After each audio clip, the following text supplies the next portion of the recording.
చంద్రబాబు కొడుతున్నటువంటి దెబ్బలు కౌకు దెబ్బలు కాదు, తల పగిలే దెబ్బలే.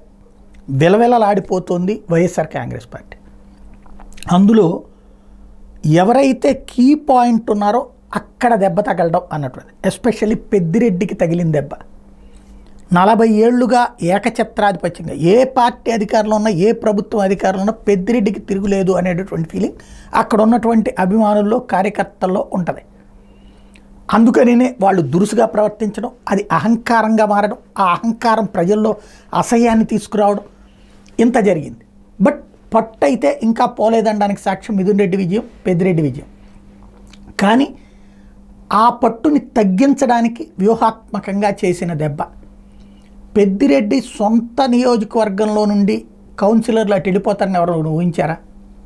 అక్కడ దెబ్బ కొట్టడం, అది ఓవరాల్గా టోటల్గా రాష్ట్రంలో ఉన్నటువంటి వైఎస్ఆర్ కాంగ్రెస్ పార్టీ నాయకులందరికీ ఒక ఇంత షాకింగ్ పరిణామం అని చెప్పాలి. రెండో పక్కన ఒక కార్యాలయం కూల్చేయడం, మిగతా కార్యాలయాలకి థ్రెట్ ఇవ్వడం. దాంతో అసలు ఏంటి పరిస్థితి? మొన్నటిదాకా మనకి తిరుగులేదు అనుకున్నటువంటి ప్రతి వైఎస్ఆర్ కాంగ్రెస్ పార్టీ నాయకుడు కూడా వెనక ముందు చూసుకోవాల్సినటువంటి పరిస్థితి. అదే సందర్భంలో భవిష్యత్ ఏంటి అన్నటువంటి ఒక భయాన్ని కల్పించినటువంటి పరిస్థితి. గ్రౌండ్ లెవెల్లో తమని నమ్మినటువంటి కార్యకర్తల మీద జరుగుతున్న దాడులు, బట్ అది రాకుండా మీడియా జాగ్రత్తగా జరుగుతున్నటువంటి వ్యవహారం.